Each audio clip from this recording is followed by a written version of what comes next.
Hi hello. ఇప్పుడు subject ఏంటంటే శూద్రులు జంధ్యం ధరించవచ్చా. రెండోది ఏంటంటే పవన్ కళ్యాణ్ రీసెంట్గా ధర్మయాగం అని ఒక యాగం చేస్తే ఆ యాగానికి ఆయన ఒక తెల్లటి జంధ్యం వేసుకొని అక్కడ కూర్చొని యజ్ఞయాగాదుల్లో క్రతువుల్లో పాల్గొన్నారు. ఇంకొక రెండో పెద్ద డౌట్ ఏంటంటే మన సోదరుడు ఇక్కడ ఎదురుగా ఉన్నాడు. ఆయన సామాజిక విశ్లేషకుడు, మానసిక పరివర్తన మీద అధ్యయనం చేసిన వ్యక్తి. పైపెచ్చి ఈయన పవన్ కళ్యాణ్కి వీరాభిమానిగా కొంతమందికి తెలుసు, బాగా సుపరిచితుడు. అలాంటి వ్యక్తి. నమస్తే సార్. క్వశ్చన్లు ఏంటంటే ఫస్ట్ శూద్రుడు జంధ్యం ధరించవచ్చా, రెండోది యజ్ఞయాగాదులప్పుడు భార్య లేకుండా యజ్ఞయాగాదుల్లో కూర్చోవచ్చా. అది ఎక్కడ చూడలేదు మనం. అంటే ఇప్పుడు యజ్ఞం గురించి జంధ్యం గురించి మాట్లాడాలంటే చాలా డెప్త్గా వెళ్ళాలి. ఎందుకంటే అది వేద పండితులకే సాధ్యం. మనం సోషల్ అనలిస్ట్గా ఒక ఏదో మీకు సమాజాన్ని అబ్జర్వ్ చేస్తున్న వ్యక్తిగా ఒక జనరల్గా అందరికి అర్థమయ్యేటట్టు భాషలో మాట్లాడుకోవాలంటే భార్య అయితే కంపల్సరీ ఉండాలి. ఎందుకంటే తర్వాత పితృకార్యాలు జరిగినప్పుడు, తర్వాత పెళ్ళి అయినప్పుడు, పిల్లలు పుట్టేటప్పుడు, తర్వాత పితృకార్యాలు కూడా దానికంటూ ఒక వైబ్రేషన్ ఉంటుంది. ఓకే, ఖచ్చితంగా. సో మస్ట్ అండ్ షుడ్ నువ్వు జంధ్యం ఎప్పుడైతే వేసుకున్నామో, ఎన్ని పోగులు వేసుకున్నామో దానికి తగ్గట్టు పక్కన భార్య ఉండాల్సింది. ఓకే, తాళి కట్టి ఆ పసుపు తాడితో ఖచ్చితంగా ఆమె కుంకుమ పుట్టుతో ఉండాల్సింది. దీనికి మీ దగ్గర ఉన్న ఎవిడెన్స్ ఏంటి అట్లా భార్య పక్కనే ఉండాలని చెప్పడానికి? సనాతన ధర్మం. అంటే మనం ఇప్పటి వరకు లవకుశ సినిమా చూసాం. అందులో ఏంటి అంటే స్వర్ణసీతను కూర్చోబెట్టి రామాయణం సంబంధించి మనం చూసినప్పుడు ఆయన అశ్వమేధ యాగం కావచ్చు ఆయన చేస్తే పక్కన స్వర్ణసీతను కూర్చోబెడతాడు. అది ధర్మం చెప్పే మాట ఏంటంటే స్వర్ణసీతను ఎందుకు కూర్చోబెట్టారంటే ఆ రోజు ధర్మరాజు కూడా ఏమన్నాడంటే అన్న లేకపోతే అన్న పాదాలను పెట్టి రాజ్యం పాలించే అన్నాడు. అంటే ధర్మం అనేది నువ్వు ప్రకృతి ధర్మం ఏదో ఒకటి చేయాలి. సనాతన ధర్మం అనేది బ్యాలెన్స్డ్గా ఉంటుంది. ఓకే, మరి అన్న లేడు, అన్న పాదాలను పెట్టుకొని రాజ్యపాలన చేసాడు తమ్ముడు. ఓకే, అలాగే భార్య కూడా. సో ఇక్కడ ఏంటి ఆప్షన్ ఏంటి? ఏమీ లేదు. ఇంకటి సమాజ సేవ కోసం, సామాజిక సేవ. అంటే ఈయన చేసిన ధర్మయాగం సామాజిక పరివర్తన కోసం చేశాడు. ఇతని కోసం కాదు, ఇతని కోసం కాదు, సామాజిక పరివర్తన కోసం. ఏదైనా అంతే. ఇప్పుడు ఆ రోజు రాముడు చేసిన అశ్వమేధ యాగం రాజ్యం కోసమే చేశాడు. ఈరోజు ఈయన చేసిందంటే సమాజంలో పరివర్తన రావాలి, ఆయనకి ఓట్లు పడకూడదు, ఈయనకి పడాలి అనేదే దీనిలో కూడా నేరుగా ఏది లేదు. సామాజిక పరివర్తన ఈ రోజు కాకపోతే రేపు వచ్చేస్తుంది. ఓకే, యజ్ఞం తలకు లాభం ఏంటి? మీకేం లాభం? సమాజానికి ఓకే, హితో బాగుంది. ఇప్పుడు రెండు వీక్నెస్ సార్ దీనిలో, రెండు పాయింట్లు. ఒకటేమో శూద్రుడు జంధ్యం ధరించడం.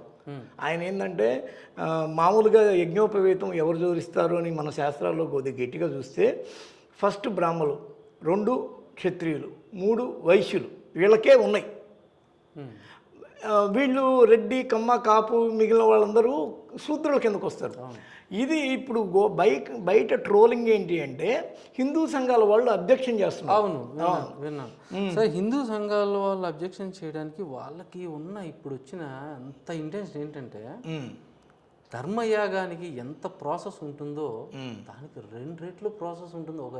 ఒక యజ్ఞం, ఒక ఉపనయనం, ఒక జంధ్యం వేసుకోవడానికి. ఓకే, అంటే ఈజీగా నేనేదో కప్పుకొని వచ్చేస్తానంటే అంత ఈజీ కాదు. ఎందుకు వేసుకున్నాం, ఏ పర్పస్లో వేసుకున్నాం, ఎలా వేసుకున్నాం, వేసుకున్నాక చేయాల్సిన పనులు ఏంటి, ఒక్కడే కూర్చొని ఎగ్జామ్ ముందు కూర్చొని జరిపించేసి అది ధర్మయాగం అని ఏదో కొత్త పేర్లు పెడితే అది కాదు. అంటే మీరు ఇప్పుడు చెప్పేదాన్ని బట్టి అరిష్టం జరగవచ్చు. అయితే ఇట్లా భార్య లేకుండా మనిషికి అది ఇప్పటి వరకు చేసింది 0% కూడా తనకి అంకితం అవ్వదు. అది అసలు తనకు సంబంధించింది కాదు. ధర్మయాగం అని కొత్త పేర్లు పెట్టి కొత్త సబ్జెక్టుతో కొత్త రకంగా చేసుకుంటారు. అవును, మామూలుగా ఏమంటున్నారంటే రాజసూయ యాగం, అశ్వమేధ యాగము, వరుణ యాగము, పుత్రకామేష్టి యాగం ఇలాంటి ప్రధాన యాగాలు ఉన్నాయి తప్ప ధర్మయాగం అనేది ఎక్కడా లేదు. ఇదేదో కొత్తగా ఉంది. అది కూడా ఇప్పుడు రాజశ్యామల యాగం అని కేసీఆర్, జగన్ చేయించినట్టుగా పేరుంది. కేసీఆర్కి రాజశ్యామల యాగం స్వరూపానందేంద్ర చేసినందుకు ఆయనకి ఇక్కడ ఏదో స్థలాన్ని చీప్గా కట్టబెట్టినట్టుగా ఒక పేరుంది. అంటే పదవి రావడానికి రాజశ్యామ యాగాలు చేస్తారు. ఇది ధర్మయాగం అనేది సామాజిక పరివర్తన కోసం అంట. ఇప్పుడు ఇది కూడా బయట ఏమంటున్నారంటే సామాజిక పరివర్తన ఏంది, నీకు నువ్వు ధర్మం లేకపోతే నీకు నువ్వు అధికారం రావడం కోసం చేసుకోవాలి. కానీ ఇదేందా బాబు మధ్యలో ఈ ఫిట్టింగు అంటే ఎవడో ఓడిపోవాలి, ఎవడో గెలవాలి అని చెప్పి నువ్వు మాట్లాడుతున్నావు తప్ప ఏం లేదు దీనిలో అని అంటున్నారు. కాదు చెప్పండి. ధర్మయాగం అనే ఏదైనా కానీ ఈరోజు అంటే మనకంటే పెద్దవాళ్ళు వేద పండితులు గణపతిలు అడిగితే ఇంకా స్పష్టంగా చెప్తారు. ఈరోజు ఈవెన్ మనం ఒక గణపతి పూజ చేయాలనుకున్నా దానికి ఒక బుక్ ఉంటుంది, చరిత్ర ఉంటుంది, హిస్టరీ ఉంటుంది, సనాతన ధర్మం ఉంటుంది, ఎక్కడో దాని మూలాలు ఉంటాయి. ధర్మయాగానికి ఏ మూలాలు లేవు. లేవు. ఒకవేళ కనిపించలే మీకు ఎక్కడ? లేవు లేవు. ఎవడు చెప్పేవాడు వాడు ఇంకా స్వార్థంతో చెప్పుకుంటాడు. ధర్మయాగం అనేది కూడా దానికి ఒక బుక్ ఉండాలి, దానికి ఒక చరిత్ర, సనాతన వందల సంవత్సరాల హిస్టరీ వేదాల్లో దాని యొక్క ఇది ఉండాలి. ఏమీ లేకుండా ధర్మయాగం పెట్టేయకూడదు. ఏదో సినిమా కథ వెళ్ళినట్టుగా ఉంది ఇది కూడా, పెట్టినట్టు పెట్టేయకూడదు. ఏదో పూజ చేసి ఒక ఏదో సంథింగ్. అయితే మనం ఏదన్నా ఒక నిపుణుడిని ఈ విషయం మీద అడుగుతాం. మీరు ఇట్లా అంటున్నారు కదా, దీనికి ఎలాంటి బేస్ లేదని మీరు కామెంట్ చేస్తున్నారు. మనం మాట్లాడదాం. లాస్ట్ బ్రాహ్మిన్ అనే ఒకానొక నవల రాసిన, పుస్తకం రాసిన స్వచ్ఛ సార్, నమస్తే సార్, రాణి శివశంకర్ శర్మ గారు. సార్, ఇక్కడ మా ఇద్దరి మధ్య గొడవ ఏంటంటే సార్, శూద్రుడు జంధ్యం ధరించవచ్చా అని ఒకటైతే, రెండోది శూద్రుడు జంధ్యం ధరించవచ్చా అని ఒకటైతే, రెండోది ధరించను పో, పక్కన ఒక సహధర్మచారిణ్ణి ఒక సతీమణ్ణి కూర్చోపెట్టి కదా యజ్ఞం నిర్వహించాలా, అదే కదా సామాజిక పరివర్తన ఫలం వచ్చేది. ఆయన ధర్మయాగం చేశాడు పవన్ కళ్యాణ్. ఏం సార్ ఒక్కసారి మళ్ళీ చెప్పండి. రెండో పాయింట్ అంటే, మీరు ఇప్పుడు రామాయణంలో రాముడు అశ్వమేధ యాగం చేసినప్పుడు స్వర్ణసీతను కూర్చోబెడతాడు కదా, అలాగా ఈయన ధర్మయాగం అని ఒకటి చేసి పవన్ కళ్యాణ్ భార్య లేకుండా చేసి పైపెచ్చి శూద్రుడిగా జన్యం వేసుకొని బాగా ఎక్స్పోజ్ అయ్యి, ఈ రెండు సమాజానికి మేలు చేయకపోగా, ఆయనకి మేలు చేయకపోగా సమాజానికి అరిష్టం కదా అనేది సబ్జెక్టు. అట్లాగండి, ఎవరో కొంతమంది అంటున్నారేమో సార్. మనం ఎలా చెప్తాం సార్, సరే, ఇప్పుడు భార్య లేకుండా యజ్ఞయాగాదులు నిర్వహించవచ్చా? ఒక లాస్ట్ బ్రాహ్మిన్ అనే ఒక పుస్తక రచయితగా మీరు చెప్పండి సార్. అలాగేనండి. ఇప్పుడు ఆయన యజ్ఞయాగాదులు నేను ఇంకా ఫాలో కలగని, యజ్ఞయాగాదులు ఆయన ఎలా నిర్వహిస్తున్నారు అంటే, భార్య ఉంది కదా ఆయనకి, అంటే ఆయన ఎందుకు ఆ భార్యని యజ్ఞయాగాదులో భాగం చేయలేకపోయారో, ఆమెకి ఇష్టం లేదా, ఇవి కొంచెం మనం ఆలోచించాల్సిన విషయాలు. నేను రష్యన్ కదా, రష్యను క్రిస్టియన్ అయింటది, క్రిస్టియన్, ఆవిడ ధర్మం వేరు కనుక ఆవిడని దీనిలో భాగం చేయడం సాధ్యం కాలేదు. అది అసలు విషయం. ఓకే. అప్పుడు మీరు అన్నట్టు రాముడి పరిస్థితి వేరు. రాముడు సీత వేరే ధర్మానికి చెందిన ఆమె కాదు. సీత యజ్ఞయాగాదులకి సంబంధం లేని ధర్మానికి సంబంధించిన కాదు. ఇప్పుడు పవన్ కళ్యాణ్ గారి భార్య వేరే మతము, వేరే ధర్మానికి సంబంధించిన వ్యక్తి. ఆవిడ దీనిలో మీరు అన్నట్టు ఆవిడ రష్యను, పైగా రష్యనే కాకుండా మీరు అన్నట్టు క్రైస్తవురాలు. ఆవిడేమి హిందూ మతం అప్పుడప్పుడు మొత్తోది పెట్టుకుంటూ ఉంటారు, కానీ ఆవిడ హిందూ మతంలో భాగం అయిందో లేదో మనకు తెలియదు. ఆమె ఇండియా వచ్చి ఇండియన్ సంస్కృతిని మెచ్చుకుంటూ ఇదే గొప్పది అని ఇతర సంస్కృతుల కంటే మాట్లాడిన ఆవిడ ఉన్నారు. ఇలాంటి వాళ్ళు ఎంతో మంది ఒక రకంగా హిందూ మతంలోకి కన్వర్ట్ అయ్యారు. అంటే ఏంటి సార్, మీరు వివేకానంద దగ్గర ఉన్న Nivedita, sister Nivedita by birth Hindu కాదు? కాదు, బై బర్త్ హిందూ కాదు. కాదు. ఇలాంటి వాళ్ళు చాలా మంది ఉన్నారు. అయితే ఈవిడ అలాగ అయ్యి ఉండరు. అంటే హిందువులోకి కన్వర్ట్ కాలా ఈమె? ఏమండి, ఈవిడ కాలేదు, అయ్యి ఉండరు. అయ్యి ఉంటే సమస్య లేదు, ఆవిడే వచ్చి పీటల మీద కూర్చుంటారు. అయితే నాన్ బ్రాహ్మిన్స్ యజ్ఞాలు చెయ్యొచ్చా చేయకూడదా? కాదు సార్, యజ్ఞోపవీతం ధరించాడు సార్, యజ్ఞం చేయొచ్చు. క్షత్రియులందరూ నాన్ బ్రాహ్మణే, దాదాపు వాళ్ళు కూర్చొని యజ్ఞయాగాదులు నిర్వహిస్తారు. కానీ ఇక్కడ ఒక శూద్రుడు కరెక్ట్. అంటే నాకు తెలిసి నేనేమనుకున్నానంటే, ఈయన ఒక క్రైస్తవ మతాచార్యానికి సంబంధించిన ఒక భార్య కలిగి ఉండి, కొద్దిగా అటువైపు ఈయనకి ఎక్కువ ఓటు బ్యాంకు ప్రాబ్లమ్స్లో ఉండి, ఈయన హిందూ ఓటు బ్యాంకుని పికప్ చేసుకోవడం కోసమే ఏమన్నా ఇలాంటిది యజ్ఞయాగాలు నిర్వహించాడా? ఇది ఒక కష్టమైన విషయం అండి. జగన్ గారికి కూడా ఎవరైనా సరే మన దేశంలో ఈ డబల్ అంటే మామూలు క్రైస్తవులు అంటారు కానీ వాళ్ళు హిందూ సమాజంలో జీవిస్తూ ఉంటారు. అమెరికా వెళ్ళిన వాళ్ళు కూడా మన వాళ్ళు చాలా మంది నేను విన్నది ఏమిటంటే అక్కడ వాళ్ళు నక్షత్రము ఈ స్టార్ గుర్తు పెట్టుకుంటారండి. ఏ టైంలో ఏమైనా పండుగలు వచ్చినప్పుడు, క్రిస్మస్ పండుగ వచ్చినప్పుడు. ఎందుకంటే మెజారిటీ అక్కడ క్రైస్తవులు కనుక వాళ్ళల్లో మేమేమి విరోధం లేదు, వాళ్ళలో మేము భాగమే, మెజారిటీలో భాగమని చెప్పుకోవడం మైనారిటీకి ఎప్పుడూ సమస్య ఉంటుంది ఎక్కడైనా. అందుకని మన వాళ్ళందరూ అక్కడ క్రిస్మస్ పండుగ జరుపుకుంటారు. ఇంకా జనవరి 1 అయితే మన వాళ్ళు కూడా జరిపేసుకుంటున్నారు ఇప్పుడు అందరూ ఇక్కడ.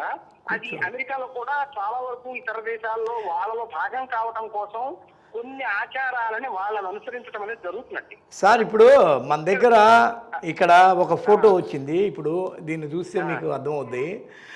ఈ ఫోటో ఏంటి అంటే ఆమె ఇంటి భూమి కార్యము, అదే భూమి పూజ చేస్తారు చూసారా, ఆ పూజ చేసినప్పుడేమో ఆయనతో చేయి కలిపి పూజ చేసింది ఎవరు, ఈ క్రిస్టియన్ భార్య.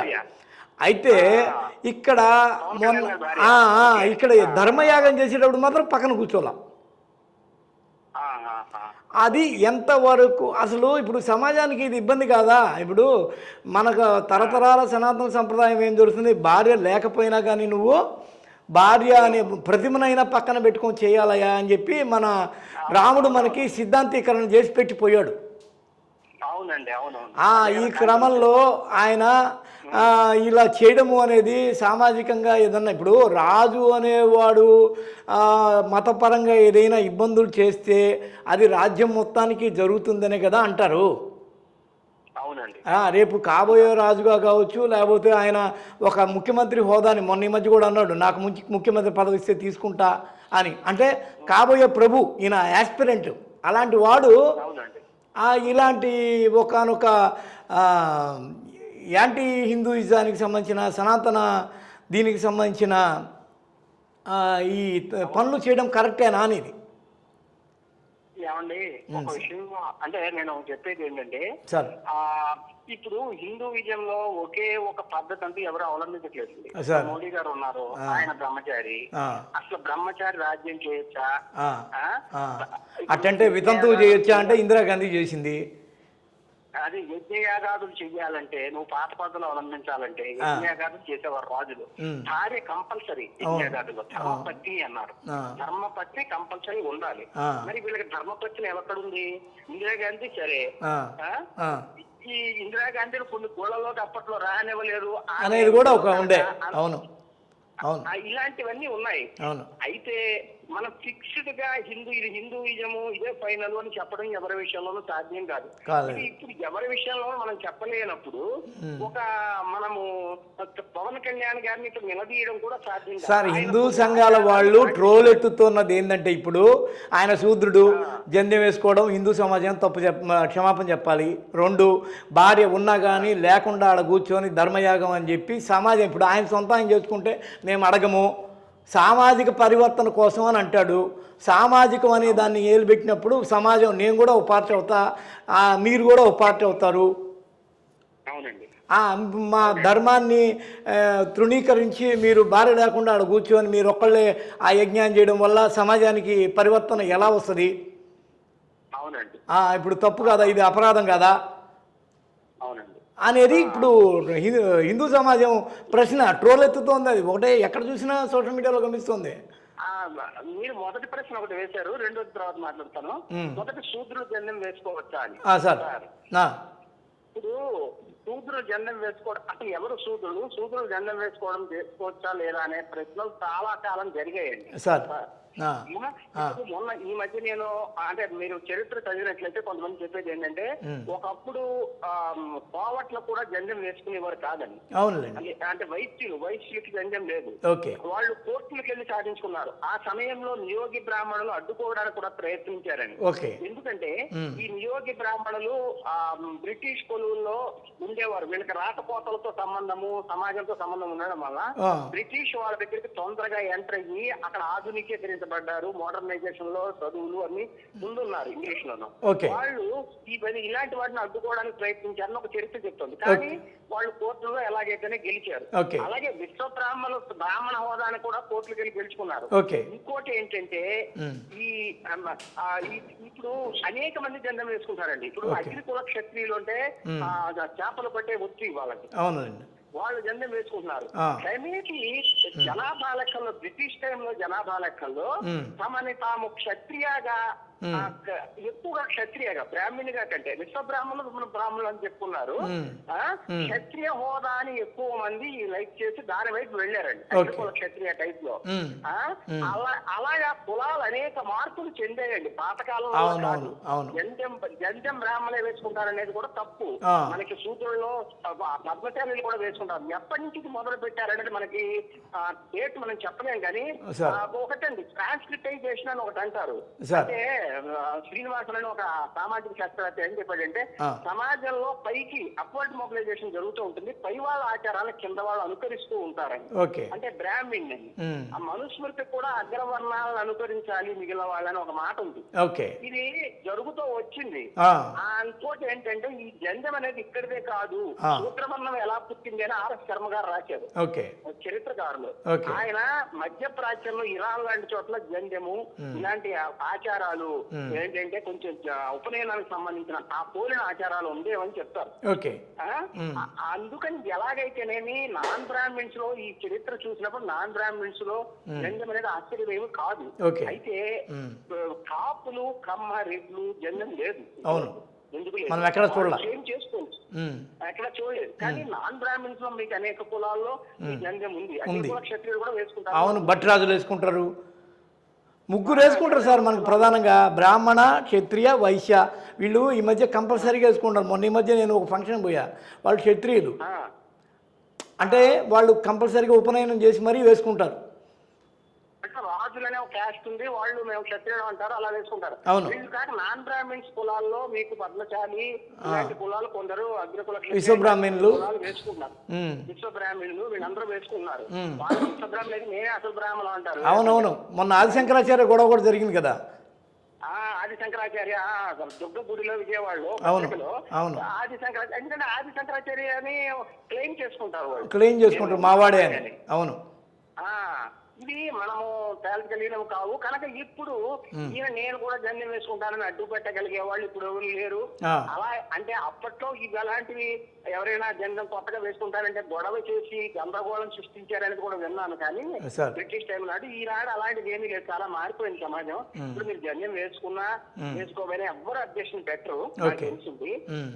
అదొక వెజిటేరియన్ నాన్ వెజిటేరియన్ లాంటిది.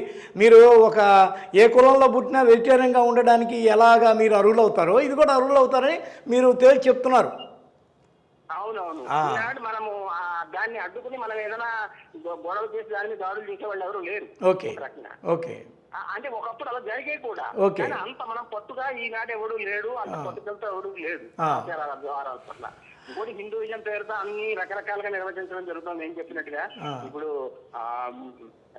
మోడీ గారికే భార్య లేదు అక్కడ, ఎవరు దాన్ని ఎవరు అధ్యక్షులు ఏం పెట్టరు కదా. కానీ బయట సోషల్ మీడియాలో ఆయన ఈ 2 తప్పులు చేశాడు, ఇది కరెక్టేనా అనేది మన ముందు కూడా వస్తున్నాడు. ఆయన లేవదీసిన పాయింట్ ఏంటంటే, సార్ మీరు జంధ్యం వరకు వెళ్ళారండి, శూద్రుడి జంధ్యం అంటే అది వేరే విషయం, పక్కన పెట్టండి. అసలు భార్య లేకుండా యజ్ఞయాగాలు నిర్వహించడం సామాజికంగా విపరీతమైన అరిష్టం అండి. మన రాముడు ఏం చెప్పాడంటే, నీకు భార్య ఉండి ఆమె దూరంలో ఉన్నప్పుడు ఆమె నీ ఒక ప్రతిమగా అయినా పెట్టుకొని నువ్వు చేయాలి సార్. ధర్మయాగం అని సార్ అక్కడ ఆయన ఇప్పుడు మీరు కేసీఆర్ లేకపోతే జగన్మోహన్ రెడ్డి రాజశ్యామల యాగాల దగ్గర నుండి చేయించుకున్నారని, ఎందుకంటే రాజ్యం కోసం అని టాక్ ఉంది. అవి చేసినట్టుగా ఆయన లోపల వాళ్ళు చేశారేమో మనకు తెలియదు, కానీ పైకి ఏంటంటే అది చేసినందుకు ప్రతిగా ఇక్కడ స్వరూపానందేందరికి ₹1 ఎంతకో ఎకరాన్ని ఇచ్చిన కట్టబెట్టిన పరిస్థితులు ఉన్నాయి. ఈ క్రమంలో వాళ్ళు పర్సనల్గా చేసుకుంటే ఇక్కడ వచ్చి ఎవడు ఏం డిస్టర్బ్ చేయడు. ఇక్కడ ఏమైంది, సామాజిక పరివర్తనని సమాజాన్ని కలిపాడు ఈయన. ఒక రాజశ్యామల యాగము, ఒక అదేంది మీకు అశ్వమేధ యాగము, ఆ తర్వాత ఇలాంటి యాగాలు చేసినప్పుడు సమాజానికి రాజ్యానికి సంబంధించినవి. అవునండి, ఆచార వ్యవహారాలు ఆ ధార్మికులు చెప్పాలి కానీ మనం చెప్పలేము. యజ్ఞం జరిగినప్పుడు యజ్ఞం అది కరెక్ట్ గా రాజసూయ యాగము, అశ్వమేధ యాగము ఇవన్నీ రాజ్యానికి శ్రౌత యాగాలని ఉండేవండి. చెప్పేవన్నీ శ్రౌత యాగాలు. అవును, శ్రౌత యాగాలు అంటే వేదం ప్రకారము జరిగే యాగాలు. ఇప్పుడు జరిగేవి ఎక్కువగా తంత్రశాస్త్రం ప్రకారం కొన్ని యాగాలు ఏవో చేస్తున్నారు. ఓకే, ఆగమ శాస్త్రం ప్రకారం వాటి నియమాలు అంత స్ట్రిక్ట్ గా ఉంటాయా లేదా అనేది ఆయా చూడాలి, శాస్త్రవేత్తలు చెప్పాలి. ఓకే ఓకే సార్, అది ఓకే సార్. దానికి సంబంధించిన స్టడీ వేరు. శ్రౌత యాగాలు కంపల్సరీగా భార్య ఉండాలి సార్. రాజసూయ యాగం, సోమయాగం ఇవన్నీ బ్రాహ్మిన్స్ వరకు కోనసీమలో కూడా ఎక్కడికైనా చేశారు. ఇష్టాలని డచ్ శాస్త్రవేత్త ఈ యజ్ఞాల మీద పరిశోధన చేశాడు. కొన్ని వందల మంది ఒకప్పుడు యజ్ఞాలు ఇలాంటివి చేసేవారు. అవన్నీ ఇప్పుడు చాలా వరకు తగ్గాయి. ఆ యాగాల్లో కంపల్సరీగా ధర్మపత్ని ఉండాలి. అది రోజుల పాటు జరుగుతాయి. ముందు కూర్చుని అది 1 గంటలోనో 2 గంటలోనో జరిగేది కాదు. అది చాలా స్ట్రిక్ట్. అవునవును అంటున్నారు. అవును, సంవత్సరాల పాటు కూడా చేయొచ్చు అంటారు. అవును, సంవత్సరాల పాటు కూడా చేయొచ్చు అని అంటారు. ఏమండి, సంవత్సరాల పాటు కూడా చేయొచ్చు అంటారు కొన్ని యాగాల్ని. సంవత్సరాల పాటు కూడా చేయొచ్చు అని. అవన్నీ శ్రౌత యాగాలండి. శ్రౌత అంటే వేదాంతో కూడిన వేద మంత్రాలతో కూడా యాగాలు. కొన్ని పౌరాణికంగా కొన్ని శ్లోకాలు కొన్ని మంత్రాలు కలిపి మాట్లాడేటటువంటి యాగాలు రకరకాలు వచ్చాయి. దేవీ యాగము ఏవో రకరకాల పేర్లతో. శ్రౌత యాగాలు కావు. శ్రౌత యాగాలు కోనసీమలో కూడా ఒకప్పుడు పెద్ద పెద్ద వేద పండితులు చేసేవారు. అది చాలా, మా తాతగారు కూడా పెద్ద పేరు సుబ్బావధాని గారు, ఆయన పెద్ద పేరు అనమాట. ఆ రూల్స్ చాలా కఠినమైనది. అది వీళ్ళు చేసే యాగాలు అవి కావు. ఏదో సినిమాల్లో చేసినట్టు చేసేస్తే అయిపోద్ది అనుకున్నాడు. సినిమాల్లో ఏదో వేషానికి కట్టినట్టు, సినిమాలో వేషం కట్టినంత సులభంగా ఏదో తూతూ మంత్రంగా చేసేస్తే సరిపోద్దని అనుకున్నాడు. అనుగుణంగా ఈ యుగంలో ఏర్పాటు చేసినటువంటి యాగాలని కమర్షియల్ యాగాలు ఇవి. ఇవి ఏవో ఒక తక్కువ టైంలో జరుగుతాయి. అగ్నిగుండం ముందే రోజుల తరబడి కూర్చోవాలి. అవి చూశాను నేను చిన్నప్పుడు. అది అలాంటి యాగం కాదు ఇది. ఇప్పుడు వీళ్ళు చేసేవి అవి కొంత రాజకీయం కోసము ప్రయోజనాల కోసము చేస్తున్నారు. కొన్ని నమ్మకాలు కూడా ఉండొచ్చు వెనకాల. కొన్ని తాంత్రికులు తంత్రశాస్త్రపరమైన యాగాలేవో ఉంటాయి. ఇప్పుడు వేణుస్వామి గారు నేను తంత్రవాది అని చెప్తూ ఉంటారు. అవును, ఆయన అందరి జాతకాలు చెప్పేస్తుంటాడు సినిమా యాక్టర్స్ కి చెప్తూ ఉంటారు. అవన్నీ కూడా ఒక నమ్మకంతో ఒక ప్రయోజనం కోసం ప్రక్షాళన చేసేది. కానీ శ్రౌత యాగం, రాముడు చేసిన శ్రౌత యాగం అంటే ఏమిటి, వేదాలతో కూడిన వేద మంత్రాలతో కూడిన యాగం. అది చాలా సుదీర్ఘమైన యాగాలు. అవి వాటికి వీటికి పోలిగలేదు. సార్, థ్యాంక్ యూ సార్, మీ యొక్క అమూల్యమైన సలహా సంప్రదింపులు అభిప్రాయాలు వ్యక్తం చేసినందుకు. థ్యాంక్ యూ అండి. సారు లాస్ట్ బ్రాహ్మణ్ అని ఒకనొక పుస్తకం రాసిన రచయిత కాబట్టి ఆయన బ్రాహ్మణుడు అనేవాడిని కానీ బ్రాహ్మణవాదం అనేది ఇప్పుడు లేదు అని దాదాపు ఆయన చెప్తాడు. ఎందుకంటే అది అంతరించిపోయింది, అక్కడ ఎవడు బ్రాహ్మణుడు లేడు అన్న దూరంలో ఆయన మాట్లాడతాడు. దాని మీద పుస్తకం కూడా అప్పట్లో పెద్ద చర్చనీయాంశం. అయితే ఇప్పుడు సార్ ఏమన్నారు, మీరు విన్నారు మొత్తం. అది అయితే నిజంగా ఒక శాస్త్ర సంప్రదాయ పద్ధతుల్లో చేస్తే మాత్రం అలా చేయకూడదు. ఇదేదో కమర్షియల్ యాగం ఏదో ఆయన కోసం చేసుకున్నట్టుంది అన్ని కలిపి. దానిలో అయితే అసలు శాస్త్రం సిద్ధాంతం లేదని ఈయన అంటున్నాడు. మొహమాటంగా బయటకు చెప్పు సార్. ఇప్పుడు ఒకటే పాయింట్ ఏంటంటే, ఫస్ట్ ఆఫ్ ఆల్ జన్యం లేనిదే, జన్యం వెయ్యినిదే తండ్రి పితృ కార్యానికి పనికిరాడు. అవును అవును. భార్య లేనిదే ధర్మపత్రి ధర్మంగా భార్యని పెళ్లి చేసుకోందే భార్యే కాదు, ధర్మపత్ని కాదు, పట్టమైంది కాదు. ఆర్టిఫిషియల్ గా ఈమె మూడో భార్య ఎక్కడ ఈయన పెళ్లి చేసుకున్నట్టు కనిపించదు ఆర్టిఫిషియల్ గా. ఇప్పుడు ధర్మబద్ధంగా పెళ్లి కానిది భార్యే కాదు. అవునండి. యాజ్ అ రూల్ హిందూ ధర్మం ఎందుకు వాళ్ళు ఇబ్బందులు పడుతున్నారంటే, ఫస్ట్ ఆఫ్ ఆల్ హిందూ సంఘాల వాళ్ళు ఎందుకు అభ్యంతరం పెడుతున్నారంటే, ధర్మయాగం అలాంటిది ఒకటి ఉందా? మామూలుగా రాశివ యాగం, అశ్వమేధ యాగం, వరుణ యాగం, పుత్రకామేష్టి యాగాలు ఉన్నాయి, సోమయాగం ఇవన్నీ ఉన్నాయి. ఈ ధర్మయాగం కొత్తగా కనిపెట్టారా? చాలామంది ప్రశ్న అడుగుతున్నారు. ధర్మయాగమని నేనైతే వినలేదు. అడుగుతున్నారు. ధర్మయాగమని నేనైతే వినలేదు. అది నువ్వు జన్యం చేసుకున్నావంటే దాని వాల్యూ తెలుసుకోవాలి. ఓకే. ఎవరు సపోజ్ నేను ఒక ఫీల్డ్లోకి వెళ్ళాను, అమ్మ నేను జాబు, నేను భోజనం దగ్గర నేను ఆచమనం చేయలేను, ఇది చేయలేను, అది చేయలేను, నాకున్న ఫీల్డ్ ఇది అదేం చెప్పాను. కానీ నా బ్రదరు, నా అన్నయ్య పౌరోహితుడు, ఎగ్జాంపుల్ పౌరోహితుడు, వాడు వెళ్తే 190 ఆంక్షలు ఉంటాయి. నువ్వు వెళ్ళినప్పుడు దేనికి వెళ్ళినప్పుడు చుట్టి అది చేసి మెడలో మాలగా వేసుకోవడం. యాజ్ అ రూల్ నువ్వు ఒక సెలబ్రిటీ అయితే, ఒక నాయకుడు అయితే ఖచ్చితంగా హిందూ ధర్మాన్ని, సనాతన ధర్మాన్ని, అసలు ధర్మాన్నే పాటించి తీరాలి. ఒకవేళ అంత ధర్మాన్ని ఆయన పాటించే పని అయితే ఒక ఈయన ఇందాక అన్నట్టుగా ఒక క్రైస్తవురాలని ఎలా పెళ్లి చేసుకుంటాడు సార్? అదే కదా, అంటే రిజెక్టెడ్. ఇది ఈ ధర్మం వల్ల, ఈ ధర్మయాగం వల్ల ఏ యూజ్ ఉండదు అంటారు. యూజ్ కాదు అసలు, ఈయన చేసే ప్రతిదానికి రిజెక్టెడే. ఎందుకంటే ఒకటి ధర్మయాగం అని పేరు పెట్టి ఏదో యాగాలు, ఈయనే ధర్మాన్ని పాటించడం, ఇంకా ధర్మయాగం ధర్మం లేదు. పత్నినే పెద్ద ధర్మం. పత్ని లేనిదే ధర్మపత్ని అంటారు. ధర్మపత్ని, పత్ని లేనిదే అసలు ఇది లేదు, ధర్మమే లేదు, ధర్మమే లేదు, కుటుంబ ధర్మం లేదు, ఏ ధర్మం లేదు, రాజధర్మం లేదు, ఏ ధర్మం లేదు. ఈమె పట్టమహిషి కాదు నిజంగా చెప్తే. కాదు. నెక్స్ట్ కొన్ని ఫీల్డ్ వాళ్ళకి వేద పండితులు కానీ పౌరోహితులు కానీ కొన్ని ఆంక్షలు పెడతారు. ఓకే. నువ్వు నానా రకాల హీరోయిన్లతో వాళ్ళతో వీళ్ళతో కలిసి తిరిగేటప్పుడు నీ జన్యాన్ని, ఎందుకంటే అది గాయత్రి మాత అమ్మవారికి సంబంధించి చాలా పవిత్రమైన, పరమం పవిత్రం కాబట్టి అది అంత ఈజీ కాదురా బాబు. నువ్వు ఏ శూద్రుడు అయినా, ఏ కులవాడైనా నువ్వు నానా గడ్డి తింటావు, ఏదైనా తిను, ఏదైనా చెయ్యి. కానీ దీనికి ఒక నిష్ట ఉంది, దీనికి ఒక వైబ్రేషన్ ఉంది, దీనికి ఒక పద్ధతి ఉంది కదా.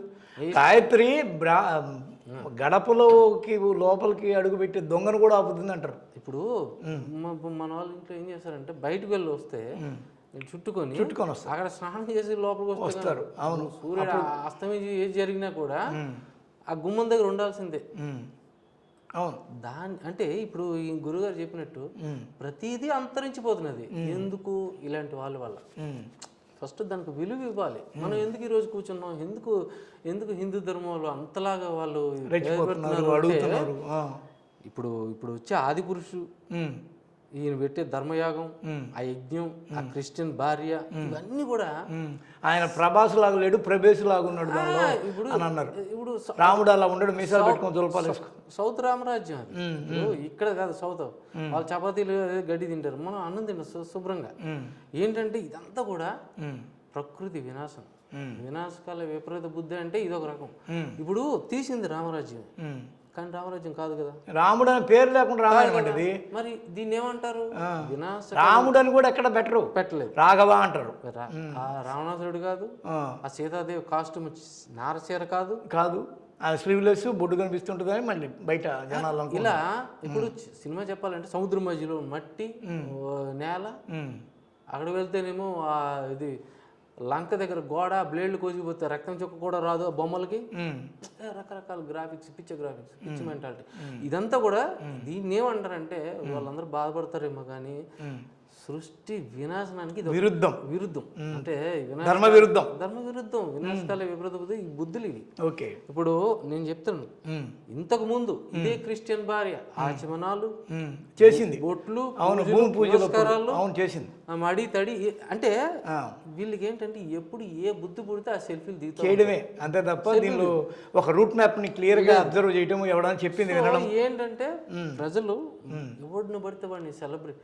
ఇప్పుడు సెలబ్రిటీ హోదాలో ఉండేవాడికి ఒక అందరి గురించి ఎథిక్స్ ఉండాలి. ఫస్ట్ గుమ్మం దాటామంటే ఎథిక్స్తో బయటకు వెళ్ళాలి. జన్యం ఎందుకు వేసుకున్నాం, చెప్పులు ఎందుకు వేసుకున్నాం, లాల్చి ఎందుకు వేసుకున్నాం, బొట్టు ఎందుకు పెడుతున్నాం, భార్య ఉండాలా వద్దా, రకరకాలు ఉండాలి. సో అక్కడ ఉండే పౌరోహితులు కూడా అంటే 24 గంటలు పోసేస్తే యజ్ఞం అయిపోదు, హోమం అయిపోదు. అవును, నియమం కూడా చెప్పాలి, నిష్ట కూడా చెప్పాలి. ఏదో తుమ్మరిలాగా అలాగా పంచి వేసుకొని వచ్చేసి ఉదయం నుంచి సాయంత్రం వరకు కూర్చుంటే అదే కాదు. అది ఏంటంటే ఒకటి ధర్మం. ఒక రోజుల్లో ఎన్టీఆర్ కృష్ణుడి పాత్ర రాముడి పాత్ర చేయాలంటే కింద పడుకొని ఇది శాకాహారం తిని ఎన్నో నియమాలని పాటించాడు కాబట్టి ఎంత బాగా పండాయని అంటారు. కాబట్టి ఇంకోటి ఏంటంటే సార్, చరిత్రలో ఎప్పుడు ఇలాంటి వాళ్ళు పైకి రారు. మనం ఏంటంటే ఇది గుర్తు చేయడానికి చెప్పుకునే ఇంటర్వ్యూ, గుర్తు చేయడానికి మాట్లాడుకునే మాటలేదు. ధర్మాన్ని కాపాడండి, మిమ్మల్ని కాపాడుతుందని వాళ్ళు గుర్తు చేయడానికి మాట్లాడుకునే అంతే తప్ప వాళ్ళని మనం చెప్పించాలని కాదు. కాకపోతే బయట సోషల్ మీడియాలో ట్రోల్ అవుతున్న హిందూ సంఘాలు అభ్యంతరం పెడుతున్నాయి. ఏమని ఈ 2 పాయింట్లు, ఇది శూద్రుడు జన్యం వేసుకోకూడదు, భార్య లేకుండా ఆ యజ్ఞం కూడా చేయకూడదు. ఇప్పుడు ప్రతి ఒక్కరికి ఈరోజు చూడండి ఆదిపురుష్ సినిమా వల్ల ఎంత రామతత్వం ఎంత బయటకు వచ్చిందో ఒక్కొక్క ఫ్యాన్స్ వల్ల వస్తుంది. ఒక తప్పు జరిగినప్పుడు హిందూ ధర్మాలు వచ్చాయంటే నువ్వు దాని గురించి ఇంకొద్ది బయటకు చెప్తారు, తప్పుని మరొకసారి చేయకుండా చెప్తారు. ఆల్రెడీ 2-3 తప్పులు చేసి 3వ తప్పు చేసి ఆర్టిఫిషియల్గా పెళ్లి చేసుకుని ఆమె క్రిస్టియన్ అని ధర్మం లేకుండా పెళ్లి అయితే ధర్మం ఎలా అవుతుంది? ధర్మపత్ని అంటేనే ఒక భార్య పక్కన ఉందంటే ఆ సహధర్మచారి అర్ధాంగి ఎప్పుడు కూడా పార్వతీ పరమేశ్వరులతో సమానం. ఏ తాలూకా మంచి కార్యక్రమం చేసినా కుడి చేయికి కలిపి తీరాల్సిందే. అది ధర్మం, అది సనాతన ధర్మం. అంటే ఒక చేయికి ఇంకో చేయి కలిపితేనే అది సంపూర్ణం, పరిపూర్ణం. అర్ధాంగికి ఒక చేయి ఇంకో చేయి కలిపితేనే ఆ పూజ సమాప్తం అవుతుంది. అంతే. ఇన్ని యాగాలు చేసినా కుదరదు. ఈరోజు హిందూ ధర్మం వాళ్ళ తాలూకా ఇంటెన్షన్, వాళ్ళ తాలూకా బాధ కూడా ఏంటంటే అసలు జన్యానికి ఉన్న విలువ తెలుసుకోవాలి. ఎప్పుడు వేసుకోవాలి, ఎందుకు వేసుకోవాలి, పితృకర్మలు అప్పుడు రివర్స్ వేసుకుంటారు. ఇప్పుడు ఇప్పుడు ఏంటి గురువు గారు చెప్పినట్టు ఇప్పుడు ఆయన చెప్పింది ఏంటి? అందరికీ ఒక నమస్కారం అండి, ఎవడు పడితే వాడు వేసేసుకుంటున్నాడు. నేను ఓకే, ఎవడు పడితే వాడు వేసేసుకుంటున్నాడంటే చెప్పలేక ఆయన ఇంక మనం చేయలేక అని కొంతమంది ఊరుకుంటున్నారు. కానీ యాజ్ ఎ రూల్ ఏంటంటే ఎవడు ఏ రంగంలో ఉంటే ఆ రంగంలో నువ్వేం చేస్తున్నావు, ఎలా చేస్తున్నావు అనేది ఇప్పుడు ఈయనకి అరిష్టం కాదు, సృష్టికి అరిష్టం. సమాజం కదా, మళ్ళీ ఈయన పర్సనల్గా చేసుకోవాలి దాన్ని, సామాజిక పరివర్తన కోసం, కాబట్టి ప్రజా సంక్షేమం కోసం, ధర్మం కోసం అని పెట్టాడు. ఇథిక్స్ లేని, రూల్స్ లేని, నియమ నిబంధనలు లేని నిష్టగా ఒక ఇది కూడా ఒక బొమ్మల పెళ్లి లాంటిదే. ఇప్పుడు సినిమాల్లో జరుగుతాయి పెళ్ళిళ్ళు, ఎందుకు జరగవా? అది ఎందుకు తాళి కట్టించుకుంటే, తాళి కట్టడం అంటే దాని అర్థమైంది శాశ్వతంగా వాళ్ళిద్దరు భార్యాభర్తలు కావడం. కానీ సినిమాల్లో వాళ్ళిద్దరూ ఆ నటుడు కానీ నటి కానీ చాలాసార్లు తాళ్ళు కట్టించుకోవడం చేస్తారు. కానీ ఇంతవరకు అవేవి ఉత్తిత్తి పెళ్ళిళ్ళే. కారణం ఏంటంటే అది నిష్ఠతో చేయరు. రేపు అంటే రేపు ఏదో అంటారు దరిద్రం దాపరించారు అని, పొరపాటుగా ఇలాంటి వాళ్ళు నాయకులైనా కూడా ప్రజల ముందు ఇలాంటి సినిమాలో చూపిస్తారు. మాకేం కొత్త కాదు, ఆర్టిఫిషియల్ మేము బై బర్త్ ఇదే అలవాట్లు, ఇది మీకు కూడా అక్కడ తెర మీద వేసాము చూసుకోండి అంటారు. అంటే ఇదేదో సినిమా పెళ్లి చేసినట్టుగా సినిమా యాగం చేశారు అంతే. ఇప్పుడు యజ్ఞం, హోమం ఏదైనా కానీ ఒక పూజలో కూర్చున్నప్పుడు ముందు వినాయకుడి పూజ సంథింగ్ ఏదైనా వాళ్ళకి నుదుటిన ఒక బొట్టు పెట్టడం అనేది ఒక ఆచారం. ఏదైనా సృష్టి ధర్మంలో ఎక్కడైనా బొట్టు లేకుండా హోమాన్ని యజ్ఞాన్ని కంప్లీట్ చేసేసి నెత్తి మీద అక్షింతలు పోసి ఎవరికి పోస్తారు? అభిషేకం జలాభిషేకం చేశారు. ఆయన కూర్చుంటే ఇదంతా ఏదో సెట్టింగ్ లాగా ఉందంటారా, లేకపోతే నిజంగా క్రతువుల్లో ఉన్నాయా? మూర్తి విగ్రహానికి మాత్రమే ఎక్కువ చేస్తారు అభిషేకం. మనిషికి ఎప్పుడు చేస్తారో తెలుసా? సాక్షాత్తు. సార్ మీరు ఇప్పుడు ఇది రాంగ్ కామెంట్ ఏమైనా చేస్తున్నారేమో. ఎవరు ఎప్పుడు చేస్తారో తెలుసా? ఎప్పుడు చేస్తారంటే ఒకటి మీకు తెలిసింది, ఇంకోటి ఎవరికి చేస్తారంటే సాక్షాత్తు మన ఇతను గురువు గారులు ఉన్నారు కదా, ఇప్పుడు జయేంద్ర సరస్వతులు, పీఠాధిపతులు, అలాంటి గొప్ప పీఠాధిపతులకి సాక్షాత్తు దైవ స్వరూపులకి చేస్తారు. వాళ్ళకి ఒక మూర్తి వివరించిన వాళ్ళకి. అంటే మీరు చెప్పారు, ఒకటి దైవ స్వరూపం చేస్తారు, లేకపోతే దైవం దగ్గరికి వెళ్ళిపోయిన వాడికి చేస్తారు. అది మనకు తెలిసిన చరిత్రలో ఎక్కువ భాగం ఎక్కడో మూలాల్లో ఉండి ఆ శ్రీ పవన్ కళ్యాణ్ గారు వెతికితే మనకు తెలియదు, కానీ ఆయనకు మాత్రం దొరుకుతాయి ఇలాంటివి. కానీ ఏంటంటే మనకు తెలిసిన ధర్మం ప్రకారం ఇప్పుడు తిరుపతిలో కూడా తమిళ వేద పండితులు చాలా మంది ఉన్నారు. ఎవరు కూడా ఎక్కడ కూడా ఏ ప్రైమ్ మినిస్టర్ కూడా చేసి పడలేదు ఇలాంటి అభిషేకం చేసుకోవాలి, చెయ్యరు. అది ఎంత గొప్ప వాళ్ళకంటే ఒక మనిషికి అభిషేకం చేయాలంటే సాక్షాత్తు ఆ శ్రీ విష్ణువు ఆయనలో ఉన్నట్టమాట. అలాంటి వాడికి ఉండాలి. నువ్వు క్రిస్టియన్ పెళ్లి చేసుకొని, ఆర్టిఫిషియల్ పెళ్లి చేసుకొని, అసలు పసుపు తాడు కూడా ఒంటి మీద లేకుండా ఉండదు కదా. ధర్మాన్ని పాటించదు. ఎందుకు వేసుకున్నా తెలీదు. ఆ ధర్మ యజ్ఞానికి కూడా ఏ కలర్ పంచి కట్టాలి, ఏ కలర్ ఇది కట్టాలి అనేది ఒక రూల్ ఉంటుంది. అందరూ తెల్ల పంచిని తెల్ల వేసుకుంటారు కాదు. అది ఇప్పుడు యజ్ఞం, హోమం అనే దానికి కూడా ఒక కలర్ రంగు ఉంటుంది. కాషాయమా దానికి ఏంటంటే ఒక ఐడెంటిటీ ఉంటుంది. కానీ ఎలాంటి ఇథిక్స్ లేకుండా దగ్గరున్న పూజలను పిలిపించేసి సంథింగ్ చేసేసి 4 మైకులు పెట్టి గోలగోలు చేసిన మాత్రాన హిందూ ధర్మాలు కానీ ప్రకృతి కానీ సనాతన ధర్మం కానీ సహకరించదు. అది ఎప్పటికైనా గుర్తు చేస్తుంది. ఒక రోజు దీనికి తగిన ఫలాన్ని ఇస్తుంది. ఇప్పుడు ఇలాంటివి చేస్తూ చేస్తూ చేస్తూ ఉండబట్టే కదా ఈ ఫలితాలు వెనక్కి రివర్స్ అవుతున్నాయి. తెలుసుకోవాలి మనిషి ఎప్పుడు కూడా ఏంటంటే ధర్మం అంత నేను సెలబ్రిటీ కదా ఏదైనా చేస్తే జరుగుద్ది నడుస్తుంది అనేది ఉండదు. ఈ ప్రపంచంలో ఈ వీడియో చూస్తే ఈ ఒక్క మాట మాత్రం 190 సార్లు వినాలి. ధర్మం ఎవ్వరిని వదిలిపెట్టదు, ఎన్ని జన్మలు ఎత్తినా వదిలిపెట్టదు. ధర్మం ఈ రోజు కాకపోతే రేపైనా వడ్డీతో సహా చెల్లిస్తుంది. ధర్మం ఈక్వల్ టు ప్రకృతి. ప్రతి విశ్వంలో ప్రతిదీ కూడా ధర్మం ధర్మం ధర్మం ఇక్కడ ఉండాలి. నిజాయితీగా ఉంటే అవతల వాడు ఎంత గొప్పవాడైనా వాలి సుగ్రీవుడు రామ ఎవ్వడైనా కూడా రామ బాణమైనా తట్టుకునే శక్తి ఒక ధర్మానికే ఉంది. రాముడికైనా కానీ శ్రీరామ్ అంటే రామ బాణం ఏమీ చేయలే. చరిత్ర ధర్మం. ఆ రామ అనే దాంట్లో ధర్మం ఉంది. ఈరోజు చెప్తున్న ఏ పవన్ కళ్యాణ్ కాదు వాడు బాబైనా కానీ ధర్మం లేనిదే యజ్ఞం. మొన్న మీరు తెలుసో తెలీదో మా నాన్న చాలా పెద్ద కమ్యూనిస్టు. దీపంలోంచి సిగరెట్ అంటించుకున్నాడు. మీరంటే గుర్తొచ్చింది. ఆయన వెంకట్రావు దీపంలోంచి సిగరెట్ అంటించుకునేవాడు. మా నాన్న అంత కమ్యూనిస్టు అని చెప్పి చెప్పుకున్నాడు. ఈయన ఇదే ధర్మపరాయణుడు ధర్మయాగ నిపుణుడైన పవన్ కళ్యాణ్. దాని మీద కూడా అప్పట్లో తెలకపల్లి రవి లాంటి వాళ్ళు మేము కూడా కమ్యూనిస్టులమే, మేము ఎప్పుడు ఇట్లా చేయలేదు, ఇది ఒకళ్ళ యొక్క మనోభావాలు దెబ్బతీయడంతో సమానం. ఆయన ఏదో ఊరికే ఊహ చెప్పుకున్నాడేమో మనకు తెలియదు. ఇప్పుడు నిజంగా వాళ్ళ ఫాదర్ చేసాడో చేయలేదో తెలియదు. ఈయన చెప్పుకునే విషయం మాత్రం వడ్డీతో సహా ఇస్తుంది. శక్తి డైరెక్షన్ అనేది కనిపెట్టడం అనేది ఈ భూమి మీద ఏ మనిషికి సాధ్యం కాదు. శక్తి ప్రకృతి డైరెక్షన్ దాన్ని సాధించడం శోధించడం అనేది భూమి మీద ఏ మనిషికి సాధ్యం కాదు. ఏం ఉద్ధరించేవారు? ప్రైమ్ మినిస్టర్, ఎంపీయా, ఎమ్మెల్యేనా, లేకపోతే ఏమైనా సాధించారా? మీ చుట్టూ ఏమైనా అది అవార్డు కూడా లేదు కదా. నటుడుగా కూడా నువ్వు ఇంతవరకు కనిపించాల. ఈ సిగరెట్ల గోళ్ళు అవి ఫ్రస్ట్రేషన్, రాజుల సొమ్ము రాళ్ళపాలు. మీ సంపాదన ఏ రకంగా పోవాలో ఆ రకంగా పోతూ ఉంది కదా. సృష్టి ధర్మం ఆయన డైరెక్షన్ ఎవరు తప్పించుకోలేరు. కాబట్టి చేసిన పాపాలు, అధర్మం, ఇథిక్స్ లేకపోవడం ఇవన్నీ ఎప్పుడు వెంటాడుతూ ఉంటాయి. ధర్మం అనేది గుండెకి తెలిసిందంటే అవతల ఉండేవాడు దేవుడు ఎవ్వడైనా కూడా అస్సలు పనికిరాడు.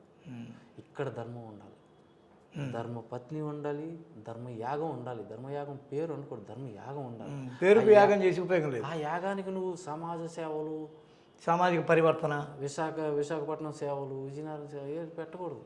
అక్కర్లా. నీలో ఇక్కడ ధర్మం మంట వెలగాలి. ఇక్కడ మంట వెలగంది ఇక్కడ అగ్నిహోత్రం ఉండాలి. అప్పుడు యజ్ఞోపవేతం తాలూకు పవర్ ఏంటో చూపిస్తుంది. అంతేగాని రంగులు, హంగమాలు ఎందుకు?